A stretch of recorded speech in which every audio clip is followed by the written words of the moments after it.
I'd always laughed at people who saw ghosts as being insane. I'd made jokes about our friends who claimed that they had psychic powers. And this was the thing which suddenly shocked me into completely reordering my own mental universe. That's still the most real psychical experience I've ever had. Is it possible to travel in time? To step through the curtain of our daily life and find ourselves in a totally different time and place? Different scenes, different people, different landscape. It is, of course, the very stuff of science fiction. But could it ever happen in real life? It's a question that has fueled scientific controversy for decades, and indeed it still does. But there are people who would claim to know the answer. It is possible. It has happened to them. One of them is no less a person than the famous psychiatrist and philosopher Carl Jung. In the 1930s, he was travelling through Italy and went to visit the tomb of a Roman empress in Ravenna.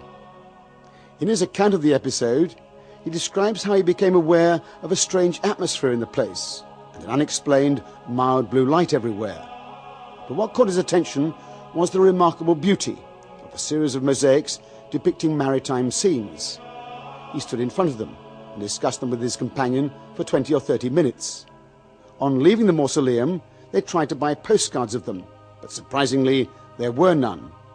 Later on, he asked a friend visiting Ravenna to obtain pictures for him. It was then that he learned the truth. The mosaics simply did not exist. These are the mosaics that were in the mausoleum at the time of Jung's visit, nothing like the ones he described. The mosaics that Jung and his companion looked at and discussed, infused with that strange pale blue light, had existed once, but then been destroyed by fire several hundred years earlier. Jung came to believe that he had indeed travelled in time and witnessed the building as it was in the time of the Empress herself, fully 1400 years earlier.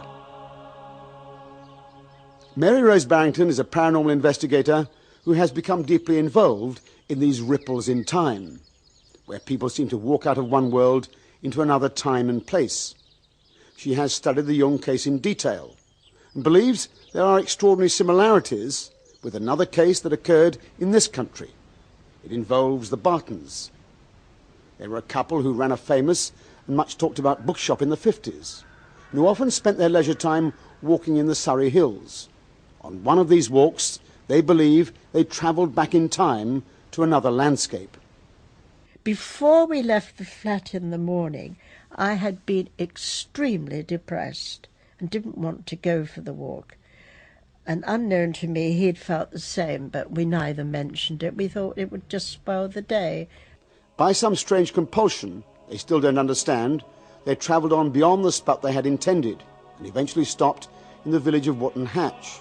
Once there, they decided to visit the tomb of John Evelyn, the famous 17th century diarist. We were rather surprised to find the gate of the tomb open, which we'd never found before.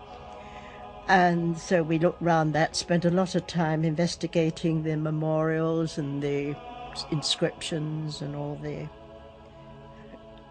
other bits that make up a very beautiful tomb.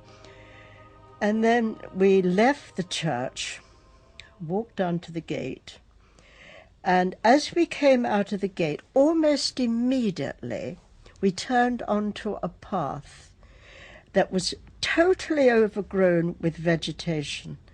And then we began to climb this path. It was a very narrow path. We had to go single file to go up it. And we climbed up, up, up, up. And then we came out at a point, at a clearing with a straight path and a clearing behind it and wooded trees behind that.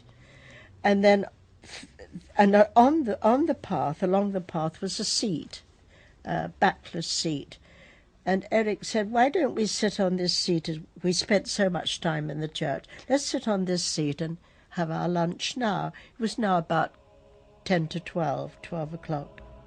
I could only say that the depression was by now very, very overwhelming. I just couldn't eat the sandwiches.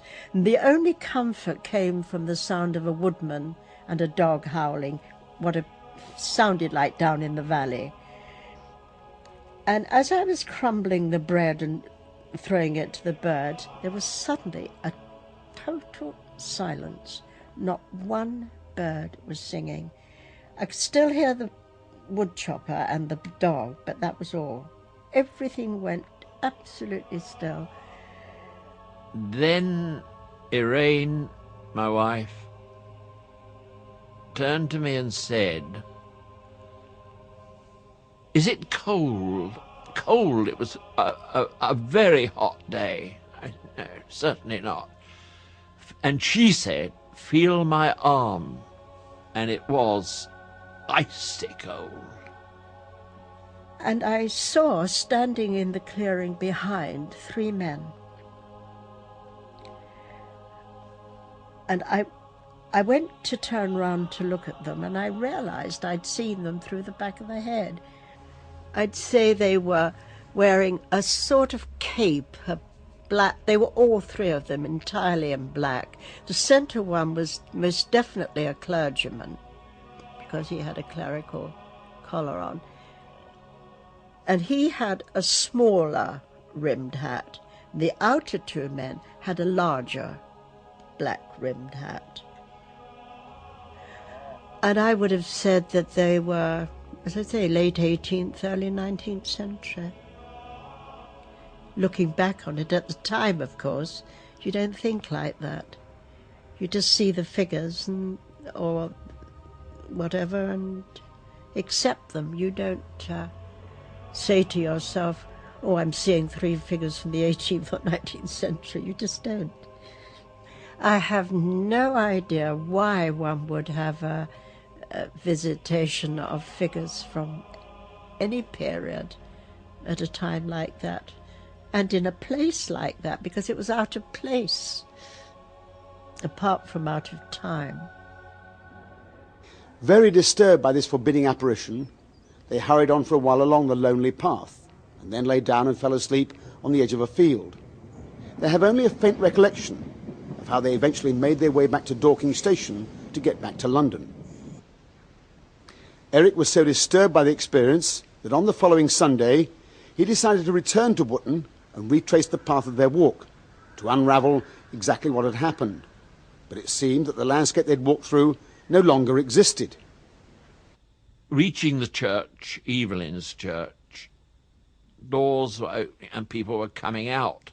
So he stopped a man who was coming out of the church and said to him, "Are you familiar with this area?" He said, "Yes, indeed, I am." And Eric said, "Well, can you tell me where?" And he described the landscape that we had been in. And this man said, "No, there's nothing like that round here." And Eric said, "Well, all right then, forget the landscape. Where is there a backless seat on the edge of a path?" When I asked about the benches, there'd been no benches as far... he knew there was no bench in the whole of this area at all. No bench. So what had happened to the landscape they'd walked through? The path, and the park bench, and the valley? Mary Rose Barrington was convinced that the key to this experience lay in the connection with John Evelyn's tomb. Well, John Evelyn is the gentleman lying in that tomb, and he is famous for having written a diary in the 17th century commenting on political and social situation. And among his diary entries is a reference to 3 gentlemen, one of whom was a priest, and they were all to be executed for treason against the king, and he was very upset about this. And he happens to mention it in a diary entry in the same time as he's talking about having been to the church in Wootton. The diary entry was for the 15th of March 1696, and Evelyn wrote of his concern, and I quote, "for 3 unhappy wretches, whereof one is a priest, executed this week for intending to assassinate the king." So I wondered whether Irina might not have in fact been seeing some landscape initiated through the eyes of Evelyn. in much the same way as the famous psychiatrist C.G. Jung appears once to have got into the mind of a Roman empress when he saw some mosaics. But nothing in the paranormal is simple and straightforward. And both Irina and Mary Rose Barrington have come up with a second theory. It still involves time travel, but to a different time and place. It seems that on the 19th of July, 1873, Bishop Wilberforce was riding through this very countryside, on his way to Wootton House, indeed, to make up a quarrel with the Evelyn of the time. He was slightly ahead of his two companions when, on this spot, he was thrown from his horse and died. And strangely enough, it has many resemblances to the shape of the landscape through which the Bartons remember walking. So what did Irina witness? Was it the men about to hang that worried Evelyn so much on that March day in 1696? Or was it the sudden dramatic death of the clergyman Wilberforce in 1873? But there is a vital clue, a railway track. The Bartons distinctly remember crossing a single-track railway. In 1954, at the time of their experience, this was a double-track railway as now. Of course, at the time of Evelyn's diary, there was no railway at all. But in 1873, the time of Wilberforce's death, it would have been a single-track railway. But as we've said, nothing in the paranormal is simple. By visiting Evelyn's tomb, could the Bartons have linked the two events in some extraordinary way? What these two things have in common is the priest. Therefore, I think they switched from the priest in the Evelyn story to the priest Wilberforce, raking through the centuries so that there was a fusion of landscapes. So, in their walk through the woods on that still midsummer's day, did the Bartons skate through time, experiencing both Evelyn's concern for the three men and Bishop Wilberforce's sudden death, before returning, in a way they still can't explain, back to the present time.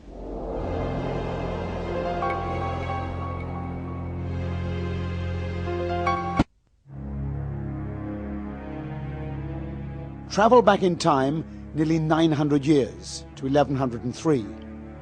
That was when the monks of Cluny founded the priory here at Thetford in Norfolk. For hundreds of years, this priory was a place of refuge and pilgrimage. During the Middle Ages, people flocked here because of its reputation for healing and miracle cures. Just 9 years ago, 4 young students, who came here quite by chance, believe they witnessed the priory as it was, hundreds of years ago. The whole thing was emotional. It was more threatening, the entire place, than the figure. As you said before, the apparition was not that important. It was the emotion. The entire place was scary. The entire place over in that part of the priory anyway. That was the scary thing. I just had to leave the area. And even that night, I was scared. And then for a few nights afterwards, I had trouble sleep. Those 4 students have returned to Thetford to describe their extraordinary time travel experience, an event which has had a profound effect upon all of them. 3 of them now pursue scientific careers concerned with the understanding of consciousness and the workings of the mind. Their experience happened late one summer's evening as the 4 were passing through Thetford on their way home.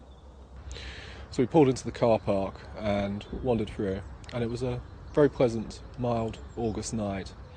As we walked through, we joked, made silly comments, but we also were fairly serious, keeping an eye open for the history of the place and wondering why we'd never come across it.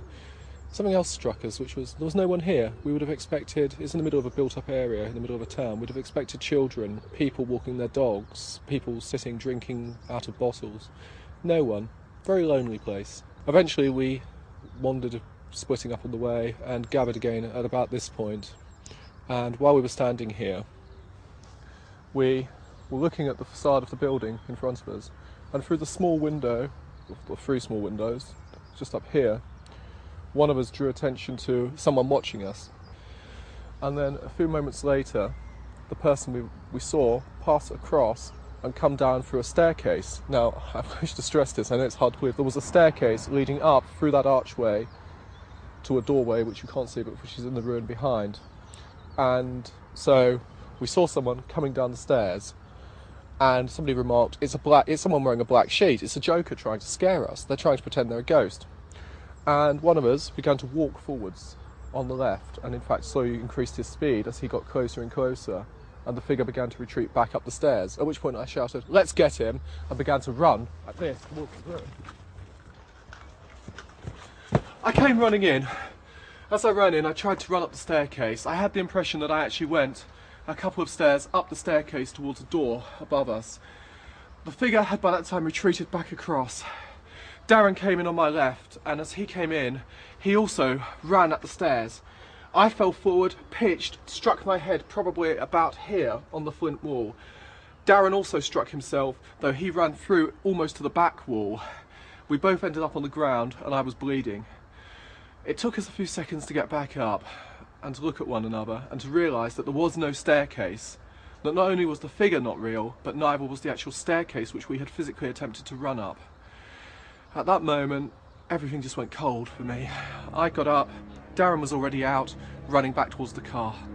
I staggered back out, joined up with Axel, and we ran. We just ran in sheer fear. And I was questioning my sanity and everybody else's around me at that point. I really didn't understand at all what was going on. None of them had had any previous paranormal experiences, but being scientifically inclined, they all agreed to go off and write down exactly what they've seen independently of one another. Much of what follows is taken from those accounts.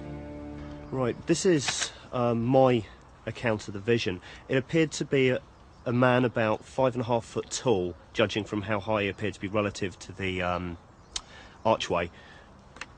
And he was wearing a black monk's habit in the sort of Dominican style, with the cowl pulled up and his hands clasped within his sleeves in this kind of a position, which meant that none of his skin or anything was visible in the light at all. It just was black with possibly darker face.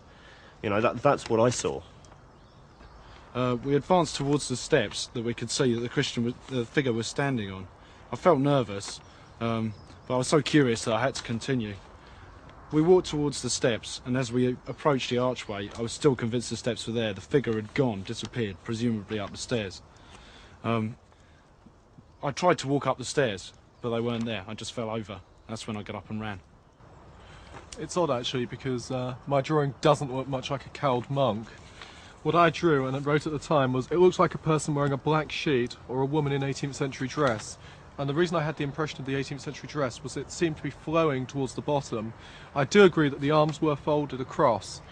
And also I noticed there were some dark points, almost glittering like coal, black coal broken, in the central area here, which I recorded on my drawing, which you can see in my statement.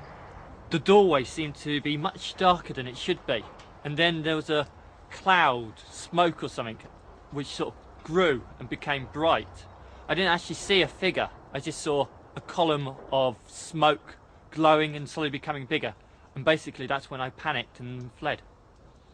From these accounts, it's clear that all four witnessed a strange and inexplicable event, and it triggered off in all four a profound interest in the science of the paranormal, in an effort to come to terms with their experience.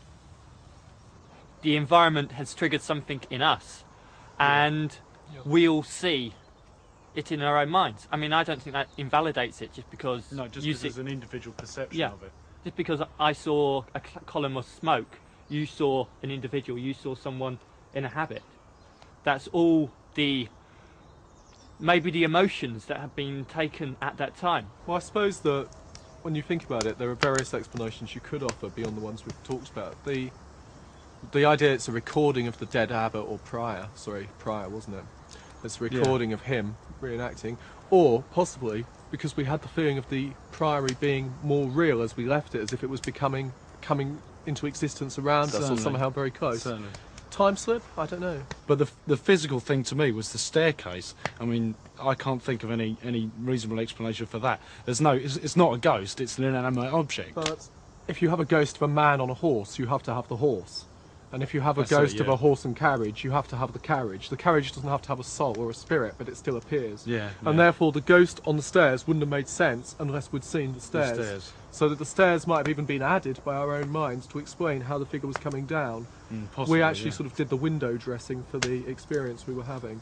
Axel, what did you think about the place becoming more real as we left? I wouldn't have said it would be caused just by the fear, because it was a lot more... Because it's not an imposing place. Well, no, it's not something I'd find imposing. But it seemed it at the time. Yeah, and I think that was possibly due to the kind of... The time slip theory does account for that a lot more effectively. Just the fact that we were being... As if we were partially slipping back. That's right, yeah. We were closer than... Yeah, as if we're much closer to the time period when it happened, when it was a functioning abbey. Or priory, rather. There's the Wootton time slip. There are various famous cases. But in many of those, people experienced a dreamlike state, an altered state of consciousness, and often felt depressed. The two ladies who had the experience... This event has had a powerful effect on the shape of Chris's life. He is now involved in research into the nature of consciousness. He's also spent some time digging into the history of Thetford, and he's come up with a murder story. What actually happened was in the late 14th century, a prior who was actually, that is the prior's quarters, the building where we saw it, and there was actually historically a staircase going up at that location. And the prior was murdered by one of his monks, who was from France, who he had refused permission to return to his home territory, so to speak.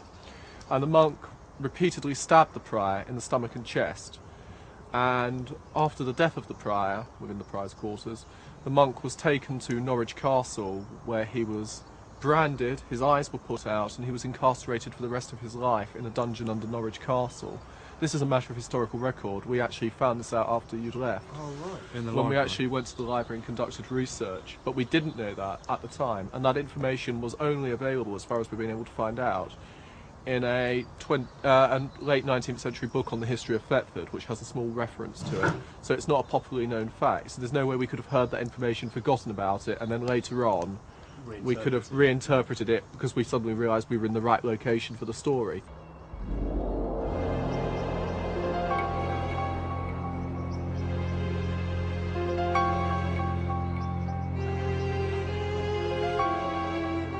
Is it possible to travel in time? That was the question we started with.